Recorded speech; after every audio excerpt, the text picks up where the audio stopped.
लगभग 97 crore registered voters, 1 crore 70 lakh first time voters, 1.5 crore election workers, 10 lakh polling station और 55 lakh EVM machines. ये आंकड़े हैं दुनिया की सबसे बड़ी डेमोक्रेटिक एक्सरसाइज के। यहाँ लाखों में कोई बात नहीं होती, सिर्फ करोड़ों में होती है। दुनिया के ऐसे चुनाव जिस पर देश ही नहीं पूरी दुनिया की नज़र होती है, जिसके सामने किसी भी देश का चुनाव छोटा ही नजर आता है।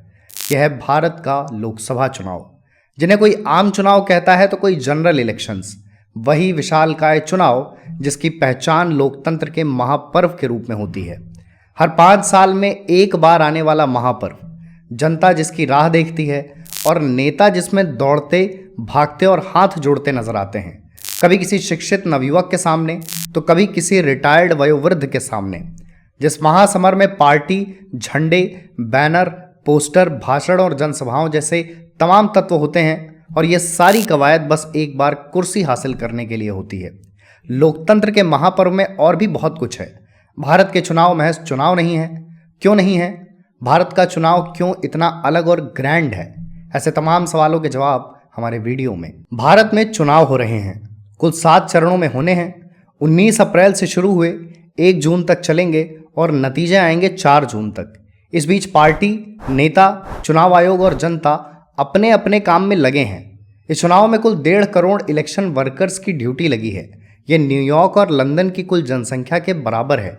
देश में कुछ लोकसभा क्षेत्र ऐसे हैं जिनमें मतदाताओं की आबादी 30 लाख से ज़्यादा है।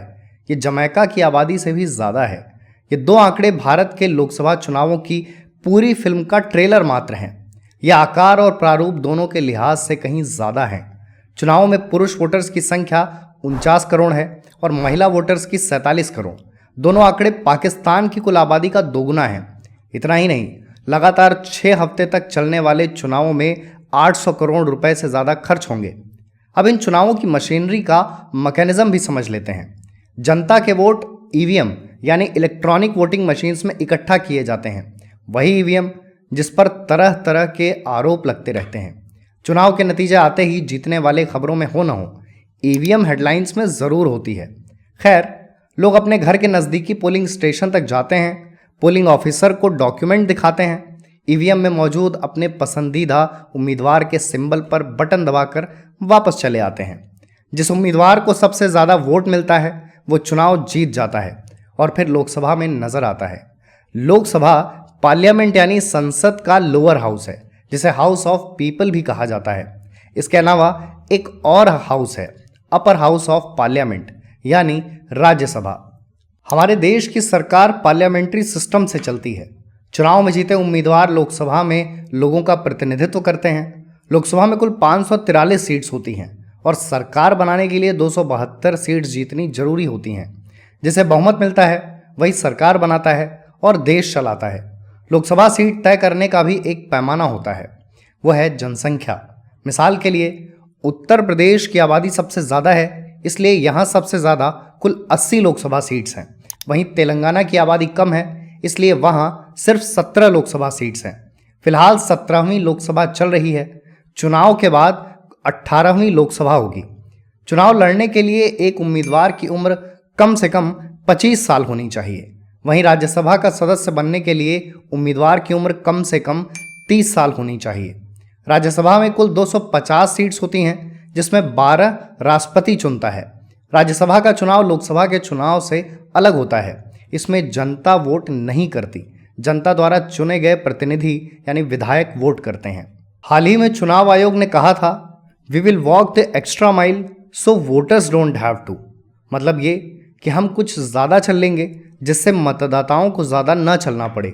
वोटर्स की यही परेशानी दूर करने के लिए ये तय किया गया है कि जिन जगहों पर वोटर्स हैं वहाँ हर 2 किलोमीटर के रेडियस में एक पोलिंग स्टेशन होगा। ये बात जितनी आसानी से कह दी गई उतनी आसान है नहीं। देश के कुछ गांव ऐसे हैं जहां महज 3 या 4 वोटर्स हैं। कुछ गांव में तो एक ही वोटर है, लेकिन चुनाव आयोग के कर्मचारी वहां भी पहुंचते हैं। जिस तरह से संभव होता है उस तरीके से ईवीएम पहुंचाई जाती है। हाथी, घोड़े, खच्चर और नाव का सहारा भी लिया जाता है। हिमालय के पहाड़ों से लेकर नक्सली इलाकों तक, नदियों से लेकर सुदूर रेगिस्तान तक चुनाव आयोग के कर्मचारी ईवीएम लिए देश के हर उस कोने तक पहुंचते हैं जहां मतदाता मौजूद होता है। 2019 के लोकसभा चुनाव की बात है। अरुणाचल प्रदेश में चीन की सीमा से लगा हुआ एक छोटा सा गांव है। तब गांव में सिर्फ एक शख्स रहता था। वो एक शख्स वोट कर सके, इसके लिए चुनाव आयोग के कर्मचारी ट्रैकिंग करके उसके गांव पहुंचे। हिमालय की पहाड़ियों में 15,256 फुट की ऊंचाई पर एक गांव है। चुनाव आयोग के कर्मचारी वहां भी पहुंचे और दुनिया का हाईएस्ट पोलिंग बूथ सेटअप किया। इतने प्रयासों का उद्देश्य इतना ही है कि एक भी वोटर छूटने न पाए। 140 करोड़ की आबादी वाले देश में ये बात सुनिश्चित की जाती है कि एक भी मतदाता अपने लोकतांत्रिक अधिकार से वंचित न रहने पाए। ऐसी बातें भारत के लोकतंत्र को सुंदर और स्वस्थ बनाती हैं। लोकतंत्र के महापर्व में हर इंसान की भागीदारी सुनिश्चित होती है। समय के साथ बहुत कुछ बदला। पहले चुनाव सिर्फ जमीन पर लड़े जाते थे। उम्मीदवार घर घर जाकर जनसंपर्क करते थे। पर अब चुनाव जमीन तक सीमित नहीं है।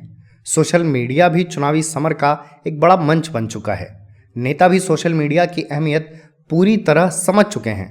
लिहाजा सरकार और विपक्ष का हर दिग्गज नेता ट्विटर से लेकर फेसबुक, इंस्टाग्राम और यूट्यूब जैसे सोशल मीडिया प्लेटफॉर्म्स पर मौजूद है। चुनाव आते ही राजनीतिक दलों की तरफ से कैंपेन शुरू हो जाता है। वॉर रूम्स बनाए जाते हैं, पेजेस बन जाते हैं, उन पर फोटोज और वीडियोज शेयर किए जाते हैं। बल्क में इलेक्शन ओरिएंटेड कंटेंट शेयर किए जाते हैं। अपोजिशन पार्टी के नेताओं पर आरोप लगाने, उन पर कटाक्ष करने और उन पर सवाल उठाने का कोई मौका नहीं छोड़ा जाता। जैसे जैसे चुनाव की तारीख नज़दीक आती है, वैसे वैसे इलेक्टोरल कैंपेन और एग्रेसिव हो जाता है। भारत के चुनावों में समय के साथ इतनी चीज़ें जुड़ी हैं कि ये पहले तो अप्रत्याशित थे ही, अब और भी अप्रत्याशित हो गए हैं। लोकसभा चुनावों पर यह बात पूरी तरह नहीं लागू होती, पर देश में ऐसे कई चुनाव हुए हैं जो जनता और जानकारों की समझ से परे थे। लोगों ने जो अंदाज़ा लगाया वह पूरी तरह गलत साबित हुआ। देश की संसद ने 70 से 75 साल की लंबी यात्रा तय की है।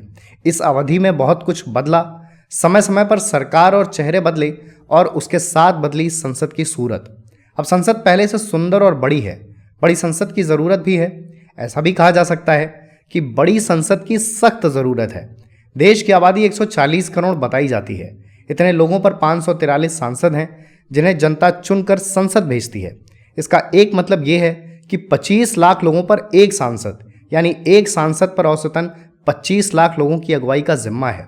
तो सांसदों की संख्या भी बढ़नी चाहिए। अब यहाँ प्रश्न आता है कि कितनी होनी चाहिए।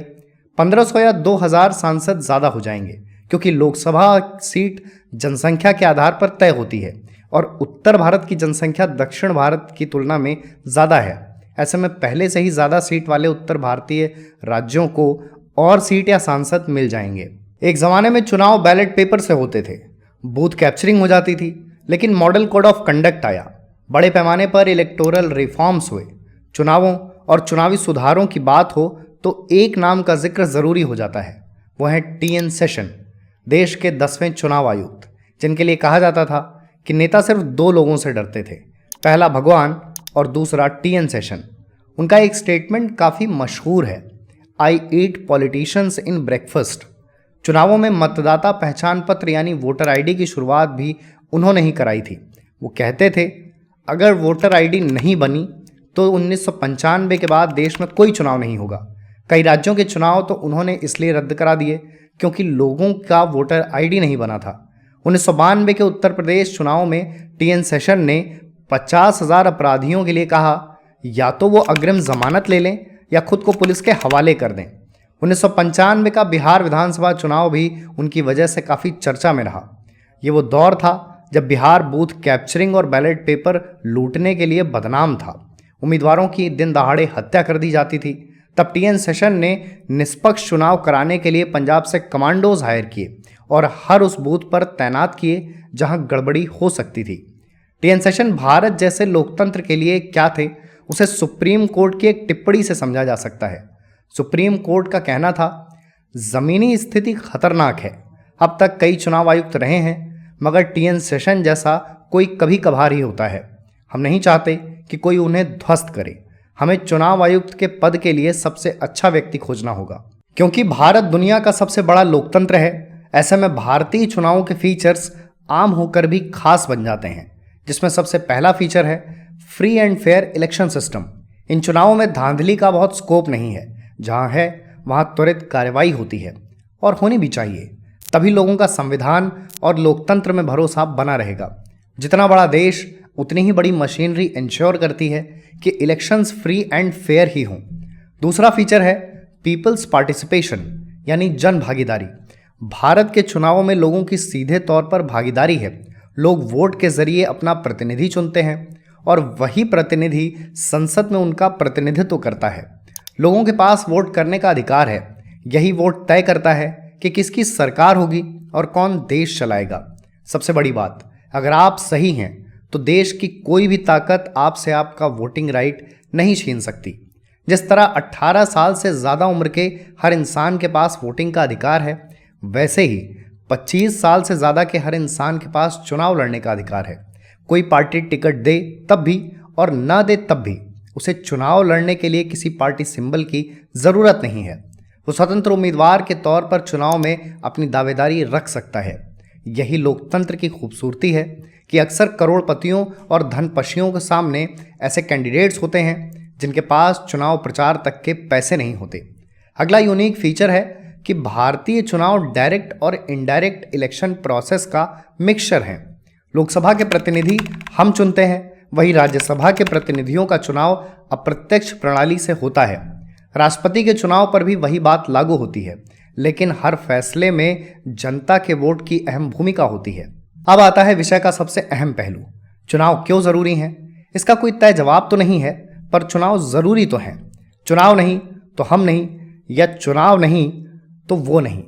चुनाव जनता के लिए दो बड़ी सूरत में आते हैं। पहला कि चुनाव लोगों के लिए उम्मीद है, 5 साल में एक बार आने वाली ऐसी उम्मीद जो उन्हें अपनी मनपसंद सरकार चुनने का मौका देती है, उन्हें सरकार के सहारे अपने सपने सच कराने का और बुनियादी ज़रूरतें पूरी कराने का अवसर देती है।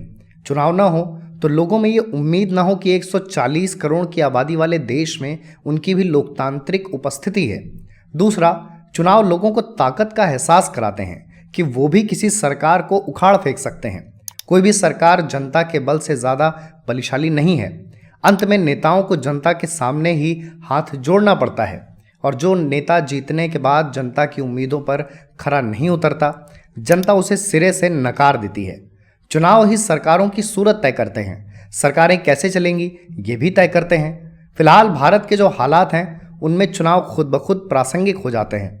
एक तरफ फास्टेस्ट ग्रोइंग इकॉनमी तो दूसरी तरफ हाई रेट ऑफ अनएम्प्लॉयमेंट। कुछ अच्छाइयों और कुछ बुराइयों के साथ भारत काफ़ी आगे निकल चुका है।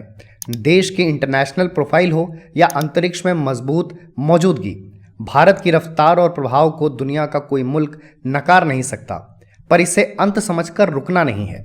सरकारों को इल्म कराना है कि अभी लड़ाई लंबी है, अभी बहुत कुछ बेहतर करना है, देश को बहुत आगे लेकर जाना है।